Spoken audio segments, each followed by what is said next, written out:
नमस्कार। दिन भर की बड़ी खबरों में आपका स्वागत है। मैं हूं आपके साथ मीनाक्षी त्रिवेदी। आज इस बुलेटिन में बात होगी केंद्र पर बरसते राहुल गांधी की, मुसीबत के बीच जारी बीजेपी की तैयारी की। जानेंगे क्या महाराष्ट्र में लगेगा राष्ट्रपति शासन और मध्य प्रदेश बीजेपी की क्यों बढ़ी है टेंशन, और आखिर में बात ईएमआई छूट से पहले बढ़ने वाले भार की। लेकिन तमाम बड़ी खबरों से पहले एक नजर सुर्खियों पर।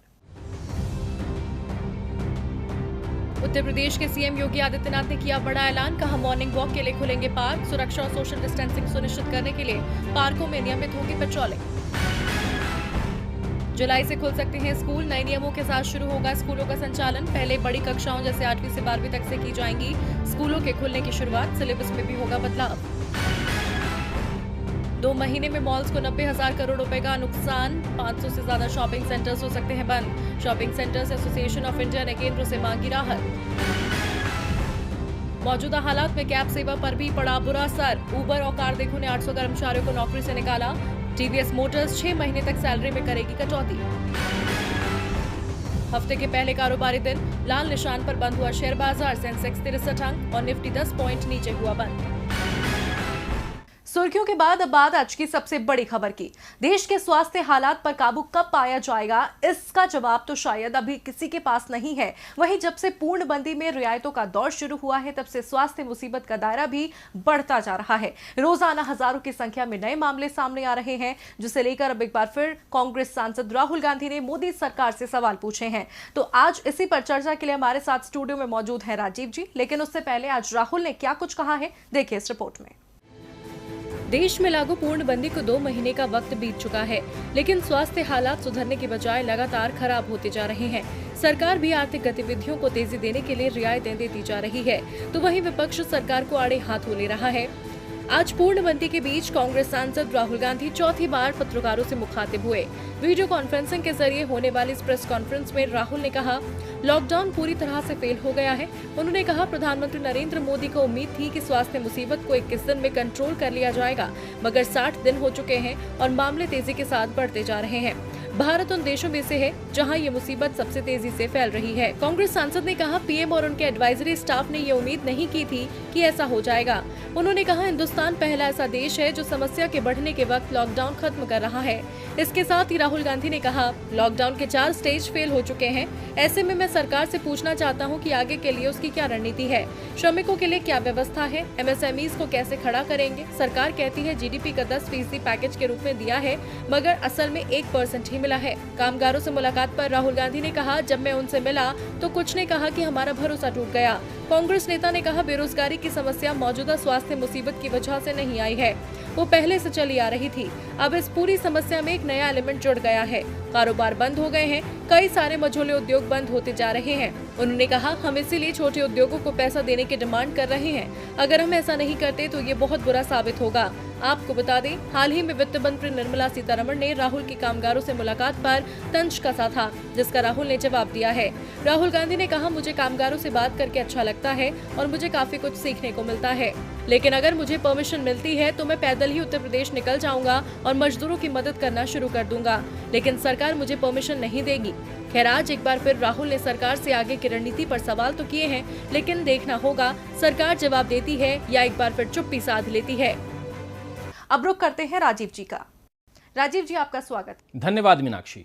राजीव जी देश 3 लॉकडाउन देख चुका है, चौथा चरण जारी है। 2 लॉकडाउन के बाद सरकार एक तरफ रियायतें देने लगी तो वहीं मामलों के बढ़ने की संख्या में तेजी आने लगी। खासकर मई के महीने में तो स्वास्थ्य हालात और भी बदतर होते जा रहे हैं, लेकिन रियायतें देने का सिलसिला अभी भी जारी है। इसे आप कैसे देखते हैं? क्या सरकार के पास कोई रणनीति नहीं है जिससे मुसीबत से निपटा जाए? देखिए मीनाक्षी, इस महामारी से निपटने के लिए पीएम मोदी ने एक के बाद एक 4 लॉकडाउन किए, लेकिन आज करीब 64 दिन बाद भी हम वहीं खड़े हैं जहां पहले दिन थे। और इन 64 दिनों में मरीजों के आंकड़े बढ़ते चले गए, जबकि लॉकडाउन इस महामारी पर काबू पाने के लिए लगाया गया था। मोदी जी का दावा था कि हम इस बीमारी को हरा देंगे, लेकिन चौथे लॉकडाउन में बीमारी को खत्म किए बिना बाजार, रेल, बस, हवाई सेवा, दफ्तर सब कुछ चालू करना पड़ा। यानी इन 60-65 दिनों में हम इस बीमारी को तो नहीं हरा पाए, मगर हमने इस बीमारी के सामने घुटने जरूर टेक दिए, जिसका नतीजा ये हुआ कि मरीजों की संख्या लगातार बढ़ रही है। और दूसरी तरफ लॉकडाउन की वजह से देश की अर्थव्यवस्था चरमरा पर आ गई है। दिहाड़ी मजदूर और कामगार बेरोजगार हो गए हैं। सरकार ने राहत पैकेज की घोषणा की, लेकिन उससे किन लोगों को फायदा होगा ये तो वक्त बताएगा। मगर यहां साफ नजर आ रहा है मीनाक्षी कि सरकार बिना प्लानिंग के फैसले लिए जा रही है। उसकी रणनीति अगर इतनी ही कारगर होती तो आज हर मोर्चे पर मोदी सरकार फेल नजर नहीं आती। जिस बीमारी को हराने की बात कही जा रही थी, अब उसके साथ साथ जीने की बात हो रही है। दिल्ली और एनसीआर के हालात आप देखिए, सारे दफ्तर और कंपनियां खोल दी गई हैं, लेकिन मरीजों की संख्या बढ़ने की वजह से दिल्ली को चारों तरफ से सील कर दिया गया है, जिस कारण जनता परेशान हो रही है। आर्थिक हालात को सुधारने के लिए जो सलाह अर्थशास्त्रियों ने मोदी सरकार को दिए, उस पर अब तक अमल नहीं हुआ है। कुल मिलाकर मीनाक्षी, देश एक गंभीर मुसीबत में घिर चुका है और इससे बाहर निकलने का रास्ता हमारे प्रधान सेवक के पास इस वक्त नहीं है और यह साफ दिखाई दे रहा है। बहुत बहुत शुक्रिया राजीव जी आपका तमाम जानकारियों के लिए। अब बढ़ते हैं अपनी अगली खबर की ओर।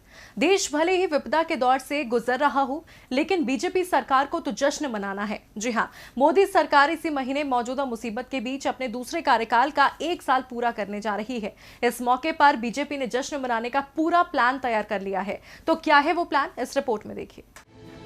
स्वास्थ्य मुसीबत के बीच जिस देश में अब सैकड़ों नहीं हजारों की संख्या में मामले सामने आ रहे हों और वहां की सरकार जश्न मनाने की तैयारी कर रही हो, तो आप क्या कहेंगे? रोजाना सैकड़ों लोग काल के गाल में समा रहे हैं, हजारों मामले सामने आ रहे हैं। भारत सबसे ज्यादा मामलों की लिस्ट में टॉप 10 देशों में शामिल हो गया है। अर्थव्यवस्था की पटरी पर लौटने का फिलहाल कोई रास्ता नहीं दिख रहा और सरकार जश्न मनाने का प्लान बना रही है। जी हाँ, मोदी सरकार के दूसरे कार्यकाल का 1 साल पूरा हो गया है। मौजूदा दौर में कई परिवार पूर्णबंदी में भूखे सोने को मजबूर हैं। लोगों के हाथों से रोजगार छिन गया है, लोगों को भविष्य का डर सता रहा है और हर क्षेत्र में कारोबार ठप हो गया है। लेकिन सरकार इन सब बातों को दरकिनार करने में लगी है। सरकार को तो जश्न मनाना है। हाँ, सरकार जश्न के दौरान गृह मंत्रालय की गाइडलाइंस का ध्यान जरूर रखेगी। सामाजिक दूरी का पालन करते हुए ही 750 वर्चुअल रैलियां और 1000 वर्चुअल प्रेस कॉन्फ्रेंस करेगी। बीजेपी अध्यक्ष जेपी नड्डा ने कहा है, प्रधानमंत्री मोदी द्वारा लिखित एक पत्र जिसमें आत्मनिर्भर भारत का संकल्प, विश्व कल्याण हेतु भारत की भूमिका और मौजूदा मुसीबत के फैलने से बचाव के लिए सावधानियां और स्वस्थ रहने के लिए अच्छी आदतों के संकल्प के आह्वान को देश भर में 10 करोड़ घरों तक पहुंचाना है। इस दौरान पार्टी कार्यकर्ता अपने अपने मंडल में लोगों को मास्क और सैनिटाइजर बांटेंगे। भले ही बाकी देश मौजूदा मुसीबत की रोकथाम के लिए काम करने में व्यस्त हैं और वहीं हमारी सरकार अपने प्रचार प्रसार में व्यस्त नजर आ रही है। सत्ताधारी बीजेपी को मौजूदा मुसीबत से निपटने के लिए रणनीति तैयार करनी चाहिए, लेकिन बीजेपी अध्यक्ष फेसबुक लाइव से संबोधन की तैयारी कर रहे हैं। खैर, उम्मीद तो यही करेंगे कि सरकार प्रचार प्रसार से ज्यादा देश को मौजूदा विपदा से बाहर निकालने पर ज्यादा फोकस करेगी, तभी देश का भला होगा और जनता सरकार को सिर आंखों पर बिठाएगी। अब बीजेपी ने पूरे देश में तो जश्न मनाने और उपलब्धियां गिनाने का प्लान तैयार कर लिया, लेकिन एक प्लान वो महाराष्ट्र में भी बनाती दिख रही है, जिसके तहत उद्धव सरकार को हिलाने का प्रयास किया जा रहा है। जी हाँ, बीजेपी ने महाविकास अघाड़ी सरकार को स्वास्थ्य हालात से निपटने में असफल बताया और सूबे में राष्ट्रपति शासन लगाने तक की मांग की गई, जिसे लेकर अब कांग्रेस और शिवसेना ने भी बीजेपी को करारा जवाब दिया है। महाराष्ट्र की सत्ता से जब से भारतीय जनता पार्टी की विदाई हुई है, तब से बीजेपी महाविकास अघाड़ी सरकार पर तल्ख तेवर अपनाए हुए है। अब जब सूबे में स्वास्थ्य हालात दिन ब दिन खराब होते जा रहे हैं, तब तो बीजेपी के ये तेवर उद्धव सरकार के लिए और भी तीखे होते जा रहे हैं। अब बीजेपी ने उद्धव सरकार को एक विफल सरकार बताया है। इतना ही नहीं, बीजेपी ने राज्य में राष्ट्रपति शासन लगाने की मांग की है। इसी बीच पूर्व मुख्यमंत्री और बीजेपी नेता नारायण राणे ने सूबे के राज्यपाल भगत सिंह कोश्यारी से मुलाकात की। नारायण राणे ने कहा, सरकार कुछ नहीं कर सकती, लोगों की जिंदगी नहीं बचा सकती है, सरकार विफल हो रही है। इस सरकार में स्वास्थ्य मुसीबत से सामना करने की क्षमता नहीं है, इसीलिए राज्य में राष्ट्रपति शासन लगाया जाना चाहिए। राज्यसभा सदस्य ने दावा किया है कि उद्धव ठाकरे अनुभवहीन मुख्यमंत्री हैं जो प्रशासन को नहीं चला सकते। उन्होंने कहा कि राज्य सरकार के अस्पतालों की हालत खराब है। इधर बीजेपी नेता सत्ताधारी महागठबंधन पर बरस रहे थे, तो उधर कांग्रेस और शिवसेना भी उन्हें माकूल जवाब दे रही थी। शिवसेना सांसद और वरिष्ठ नेता संजय राउत ने बीजेपी के तल्ख तेवर को लेकर कहा है, सरकार मजबूत है और चिंता की कोई बात नहीं है। उन्होंने ट्वीट किया, माननीय शरद पवार और मुख्यमंत्री उद्धव ठाकरे ने कल शाम मातोश्री में मुलाकात की। दोनों नेताओं के बीच करीब 1.5 घंटे तक चर्चा हुई। अगर कोई सरकार की स्थिरता के बारे में खबरें फैला रहा है तो इसे पेट का दर्द माना जाना चाहिए। सरकार मजबूत है, कोई चिंता नहीं है। जय महाराष्ट्र। शिवसेना के अलावा कांग्रेस ने भी विपक्ष पर कटाक्ष करते हुए कहा, बीजेपी को सत्ता से बाहर होना बर्दाश्त नहीं हो रहा है। आपको बता दें, ये कोई पहला मौका नहीं है। इससे पहले भी बीजेपी कई बार महाविकास अघाड़ी सरकार को घेर चुकी है और सत्ता पक्ष उसे करारा जवाब दे चुका है। भले ही महाराष्ट्र में बीजेपी उद्धव सरकार को घेरने का कोई मौका नहीं छोड़ रही हो, लेकिन मध्य प्रदेश में तो वो खुद अपनों के बीच घिरती नजर आ रही है। दरअसल सूबे में 24 विधानसभा सीटों पर होने वाले उपचुनाव को लेकर सियासी गहमागहमी दिन ब दिन बढ़ती जा रही है। कांग्रेस के पूर्व विधायकों के बीजेपी में शामिल होने के बाद पहले ही पार्टी के स्थानीय नेता नाराज चल रहे हैं, तो वहीं अब सिंधिया और शिवराज को लेकर बीजेपी में असमंजस पैदा हो गया है। देखिए रिपोर्ट में। मध्य प्रदेश में उपचुनाव से पहले बीजेपी खेमे की ओर से अच्छे संकेत नहीं मिल रहे हैं। नाराज नेताओं को भोपाल बुलाकर रूठने मनाने का दौर चल रहा है। अब सिंधिया और शिवराज में से किसी एक को चुनने को लेकर बीजेपी आलाकमान की परेशानी बढ़ गई है। दरअसल पूरा मामला उपचुनाव के लिए बीजेपी के पोस्टर से जुड़ा है। जिन सीटों पर चुनाव होने हैं उनमें से अगर एक सीट को छोड़ दें तो सभी सीटें सिंधिया समर्थकों के पास थी। इसके अलावा 16 सीटें ग्वालियर और चंबल इलाके से आती हैं और इस इलाके में सिंधिया का अच्छा खासा वर्चस्व माना जाता है। अब बीजेपी के सामने परेशानी ये है कि वो सिंधिया के चेहरे पर यहाँ चुनाव लड़ती है या फिर शिवराज को चेहरा बनाती है, क्योंकि जिन पूर्व कांग्रेसी विधायकों के सहारे बीजेपी सरकार बनाने में सफल रही, वो भी सिंधिया को ही चेहरा बनाना चाहते हैं। करेरा से विधायक रहे सिंधिया समर्थक नेता जसवंत जाटव का कहना है, प्रदेश में उपचुनाव बीजेपी के बैनर तले ही लड़ा जाएगा, लेकिन उपचुनाव में पार्टी का चेहरा ज्योतिरादित्य सिंधिया होंगे। साल 2018 के चुनाव में बीजेपी के दिग्गज नेताओं ने ग्वालियर चंबल में जमकर प्रचार किया, लेकिन अब बदले हालात में सवाल उठ रहा है कि क्या ज्योतिरादित्य सिंधिया के सामने बीजेपी के दूसरे नेताओं का कद बौना हो जाएगा। वहीं बीजेपी प्रवक्ता रजनीश अग्रवाल की माने तो बीजेपी सीएम शिवराज सिंह चौहान के चेहरे पर ही चुनाव लड़ने की तैयारी कर रही है, लेकिन ग्वालियर चंबल में होने वाले उपचुनाव में सिंधिया का रोल अहम होने से भी वो इनकार नहीं कर रहे। कुल मिलाकर बीजेपी आलाकमान के लिए सिंधिया और शिवराज में से किसी एक को चेहरा बनाना आसान नहीं होगा। अब तो इंतजार एमपी बीजेपी के उपचुनाव के पोस्टर का रहेगा, जो मध्य प्रदेश में बीजेपी के सिंधिया प्रेम की कहानी खुद ब खुद बयां करेगा।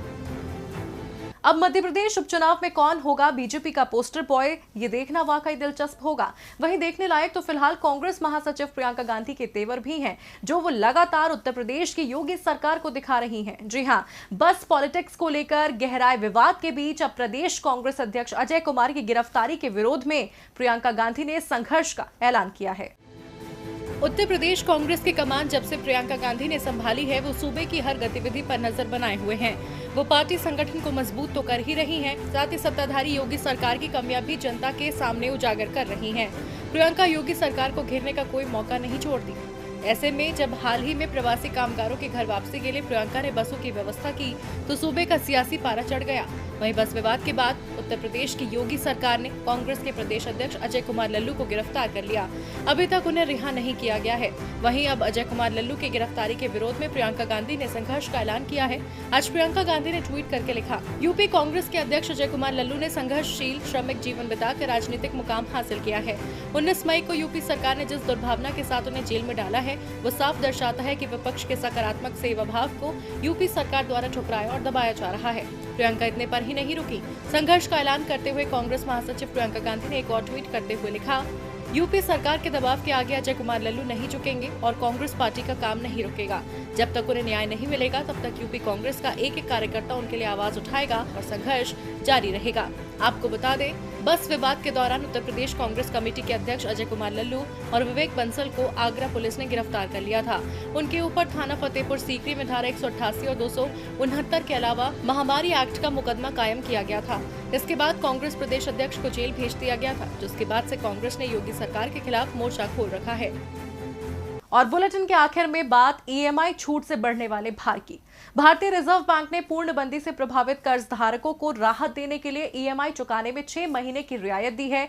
एक नजर में तो आरबीआई का ये ऐलान काफी सहूलियत वाला नजर आता है, लेकिन विशेषज्ञों का कहना है इस अवधि में कर्ज पर ब्याज चलता रहेगा, जिससे आने वाले समय में कर्ज धारकों को दोहरा भार झेलना पड़ सकता है। हमारी इस रिपोर्ट में आरबीआई के ऐलान का समझिए सारा गणित। पूर्णबंदी ने जब कामकाज ठप किया, लोग बेरोजगार हुए, तो सबसे ज्यादा चिंता में वो लोग नजर आए जिनके पास आमदनी का जरिया नहीं था और बैंक से लोन लिया हुआ था। लोन चुकाने की मुसीबत बढ़ गई थी, जिसके मद्देनजर भारतीय रिजर्व बैंक ने कर्जदाताओं को राहत पहुंचाने का ऐलान किया। पहले 3 महीने तक बैंक ईएमआई चुकाने में छूट दी गई। तो इसके बाद अब एक बार फिर आरबीआई ने इस छूट को 3 महीने के लिए बढ़ा दिया।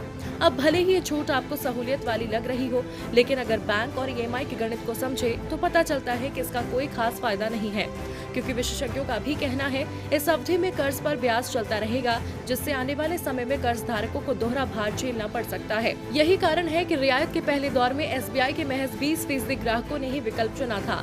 आपको बताते हैं इससे क्या असर पड़ेगा। वैसे तो ईएमआई नहीं चुकाने का विकल्प चुनने वाले ग्राहकों का कर्ज एनपीए के दायरे में नहीं आता और न ही उनके सिबिल पर इसका कोई असर पड़ेगा।